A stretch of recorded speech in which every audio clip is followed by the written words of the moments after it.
Hey guys, Kelly here, just sitting in the practice cave and thought I would pass along a quick little thing that you could add to your practice routine if you're in the stage of trying to build your technique and speed and you hit a wall. This is something that I've been doing for a long time. It's also something I don't see a lot of people mention very much, so I thought I would highlight it and make a video about it. Let's check it out. So the typical scenario is you've got a lick, you've been working it up to tempo, maybe something like this.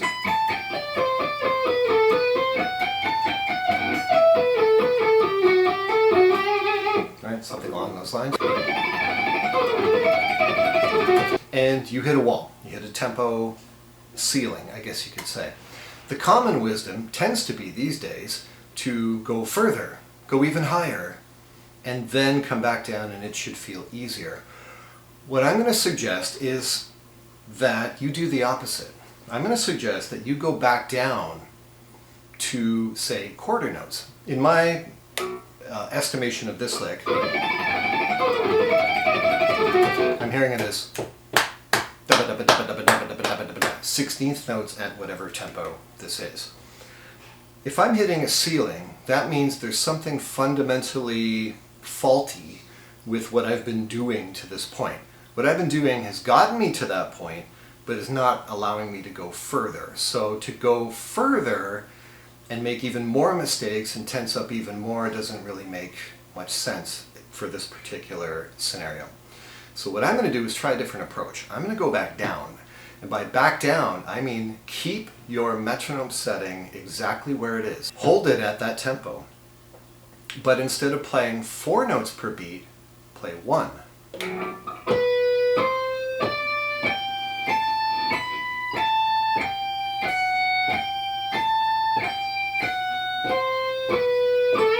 So on and so forth.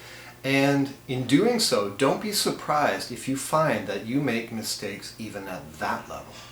It's extremely common that players who are trying to build their speed up, and then I ask them to slow down and play the same phrase, the exact same way, but 1 note per beat instead of 4, they find they have difficulty doing that. And that is right there. That is the exact thing you want to look at. If you're making any mistake at playing quarter notes at that same tempo, whatever is causing those mistakes is what's preventing you from going higher than the ceiling tempo that you've reached. So it's a really simple approach. The one thing I would add to that is not only just dabble on those quarter notes for a bit. Don't just do it for 5 or 10 times and then go back up. I'm going to suggest you go even further and do it for several minutes, or even better, do it to fail. Meaning do it quarter notes at that tempo until you can't do it anymore. Yes, that is going to take a long time. Quarter notes at that tempo, you might be doing this for 5-10 minutes before you finally just can't do it anymore. But here's the thing. Along the way, you're going to be pushing yourself in a way that's contrary to what other people say. People say push yourself, challenge yourself. Well, what everyone seems to mean is push yourself to higher BPM, meaning go further and cause more tension and make more mistakes. Do that.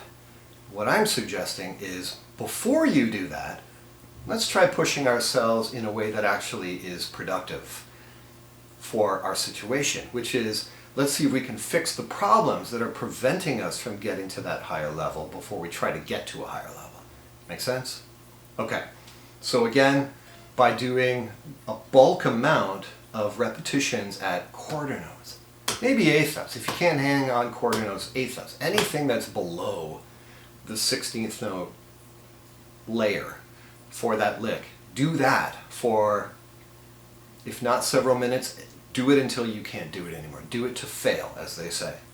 And what you're going to do while doing that is you're focusing on optimum performance, meaning you're making sure your fingers of your left hand, or your fretting hand, I should say, are not pressing as hard. Sorry, are not pressing too hard. They're on the very tip right? You're optimizing your left hand performance. Picking hand wise, you're paying attention to your pick depth.